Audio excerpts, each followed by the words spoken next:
নৈহাটির বড় মা মানে আবেগ, আধ্যাত্মিক ভাবনা। কিন্তু আধ্যাত্মিক ভাবনা মায়ের দেখা পেতে পেতে সনদদার দেখা পেয়ে গেলাম।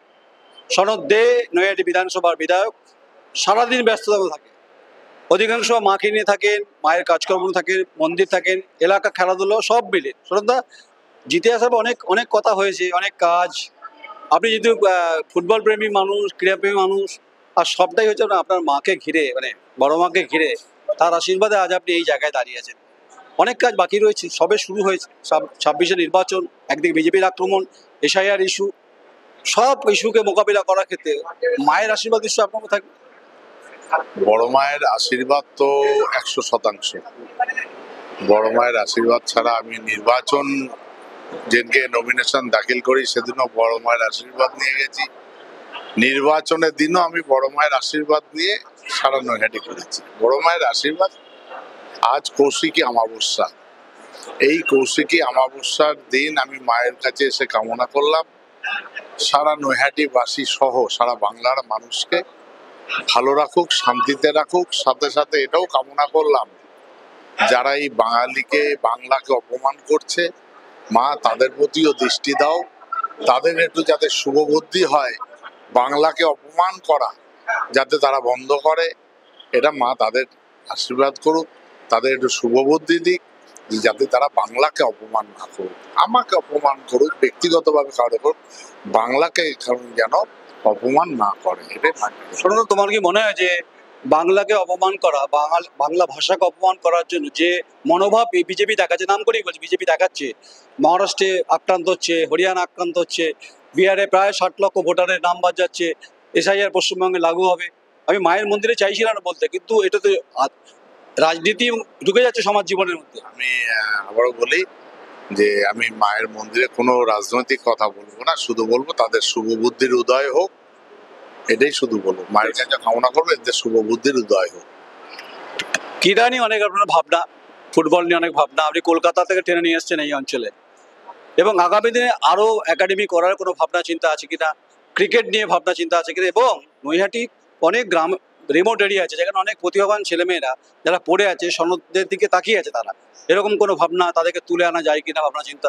আমি বিভিন্ন অঞ্চলে যখন ঘুরি আমি তখন কোনোদিন বসে থাকি না।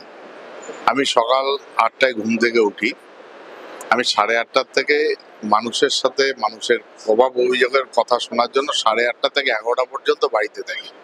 11টার পরে বেরিয়ে পড়ি। আমি সারা নৈহাটি ঘুরি, এমন কোনো দিন নেই নৈহাটি কোনো প্রান্তের সনদকে পায় না, এটা হতে পারে না। মানুষের যখন কোথাও প্রয়োজন, যেমন আজকে সকালবেলা আমি শিবদাসপুরে ছিলাম, একটি বাচ্চা ছেলে এসে বলছে, তার বাবা ছিলেন, বাবা বলছে আমার ছেলেটা খুব ভালো খেলে, যদি একটু কলকাতার কোনো বড় টিমের ব্যবস্থা করে দিতে পারেন। আমি সাথে সাথে ওখানে দাঁড়িয়ে কোনো এক ক্লাবের সাথে কথা বলে ব্যবস্থা হয়তো 2-1 দিনের মধ্যে হয়ে যাবে। এটা মাঝে মধ্যেই কারোর কোনো সমস্যা থাকলে এগুলো আমরা করে থাকি। সনদ, আপনি তো খুব ঠেকবাজিতে বিশ্বাস করতেন, এখনো করেন। ঠেকবাজি মানে আড্ডা, চায়ের দোকান আড্ডা।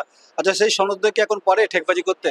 আজকে সন্ধ্যা 7টার সময় আমি সময় দিয়েছি 12 নম্বর ওয়ার্ড, 13 নম্বর ওয়ার্ডে কৃষ্ণা হোটেল বলে একটা হোটেল আছে, ওখানে ওই ঠেকে আড্ডা মারবো। মানে ঠেকে কি আপনার কিশোর কুমার, রফি সাহেব, বাইচুং ভুটিয়া, অসুন ব্যানার্জি, যে ফুটবলারদের আলোচনা হয়?